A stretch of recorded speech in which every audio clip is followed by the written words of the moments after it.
Hello all, welcome back to my channel Swapna's vlogs. ఇవాల్టి recipes అయితే easy and taste lunch box recipes ఒక 4 అయితే share చేస్తున్నా అండి. నేను ముందైతే టమాటో రైస్ ఎట్లా చేయాలో చూద్దాము. దానికోసం అయితే టమాటోలు మిక్సీ పట్టుకొని పక్కన పెట్టుకోవాలి. తర్వాత ఒక గార్లిక్ చాప్ చేసుకొని పక్కన పెట్టుకోవాలి. కడాయి పెట్టుకొని నూనె వేసుకొని జీలకర్ర, ఆవాలు, పచ్చిమిరపకాయలు, ఉల్లిగడ్డ, కట్ చేసుకున్న ఎల్లిపాయ, కొంచెం కరివేపాకు, ఇంకా కొంచెం ఇంగువ, పసుపు అన్నీ వేసుకొని మంచిగా ఫ్రై అయిన తర్వాత మిక్సీ పట్టుకున్న టమాటో పేస్ట్ను కూడా వేసుకొని ఉప్పు వేసుకొని మూత పెట్టి చిన్న మంట మీద ఉడకనియాలి. బాగా ఉడికిన తర్వాత కావాల్సినంత కారము, ధనియాల పొడి, కొంచెం జీలకర్ర మెంతుల పొడి వేసి నూనె పైకి వచ్చేంతవరకు మంచిగా ఉడకనియాలి, దగ్గరికి ఇట్లా అయ్యేదాకా. తర్వాత వండుకున్న అన్నాన్ని కూడా వేసి టమాటో పేస్ట్లో మొత్తం కలిసేటట్టు మంచిగా కలుపుకొని పైనుండి కొత్తిమీరతో గార్నిష్ చేసుకుంటే tasty and easy tomato rice అయితే రెడీ.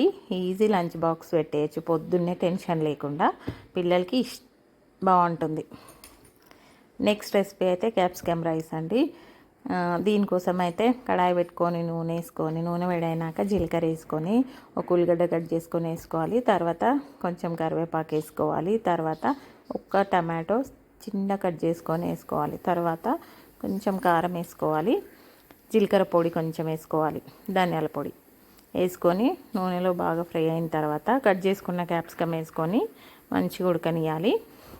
క్యాప్సికమ్ ఎక్కువ మెత్తగా ఉడికితే బాగుండదు, కొంచెం కచ్చాపిచ్చగానే ఉడకాలి.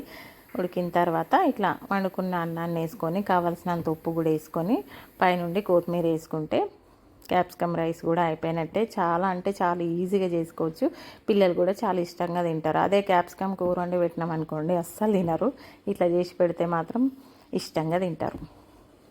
నెక్స్ట్ రెసిపీ అయితే ఎగ్ ఫ్రైడ్ రైస్ అండి. ఇది జనరల్గా అందరు చేస్తూనే ఉంటారు, కానీ ఒక్కొక్కరిది ఒక్కొక్క స్టైల్లో ఉంటుంది కదా, డిఫరెంట్ టేస్ట్ కూడా వస్తుంది. నేనైతే ఇట్లా చేస్తాను, ఒక్కొక్కసారి ఒక్కొక్కలాగా చేస్తాను నేను కూడా. ఇది ఒక టైప్ అన్నమాట. దానికోసం అయితే కడాయి పెట్టుకొని నూనె పోసుకొని ఎగ్స్ కొట్టుకొని మంచిగా ఫ్రై అయిన తర్వాత ఒక 2 పచ్చిమిరపకాయలు, కరివేపాకు, కొంచెం జీలకర్ర కూడా వేసేసి తర్వాత కొంచెం అల్లం వెల్లిగడ్డ పేస్ట్ వేసి బాగా కలిపిన తర్వాత వండిన అన్నాన్ని వేసుకోవడమే. రైస్ వేసుకొని మంచిగా కలుపుకోవాలి ఎగ్ కలిసేటట్టు.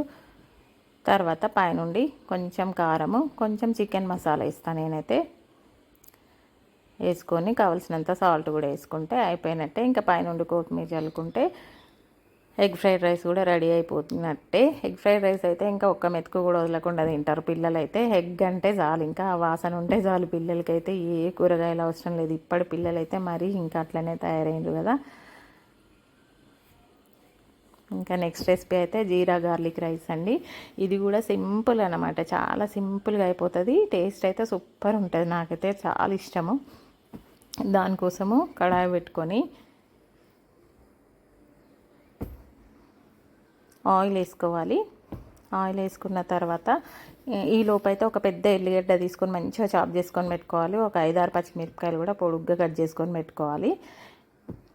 కడాయి పెట్టుకొని నూనె వేసుకొని జీలకర్ర ఎక్కువ మొత్తంలో వేసుకోవాలి, పచ్చిమిరపకాయలు వేసుకోవాలి, ఎల్లిగడ్డ కూడా సన్నగా చాప్ చేసుకొని వేసుకోవాలి. మెయిన్ ఇంగ్రీడియంట్ జీలకర్ర, ఎల్లిపాయన ఇందులో ఎక్కువ క్వాంటిటీలో వేసుకొని ఆ ఫ్లేవర్ అంతా రైస్కి పట్టేటట్టు మంచిగా కలుపుకొని ఇంకా సాల్ట్ వేసుకొని కలుపుకోవడమే, అంతే. తింటూ ఉంటే గార్లిక్ జీరా ఫ్లేవర్ అయితే చాలా మంచిగా అనిపిస్తుంది. ట్రై చేయండి నచ్చితే మీరు కూడా. ఇంకా పైనుండి కొత్తిమీర వేసుకొని సాల్ట్ వేసుకొని దింపేసుకోవడమే. నచ్చిందా మీకు? నచ్చితే మీరు కూడా ట్రై చేయండి.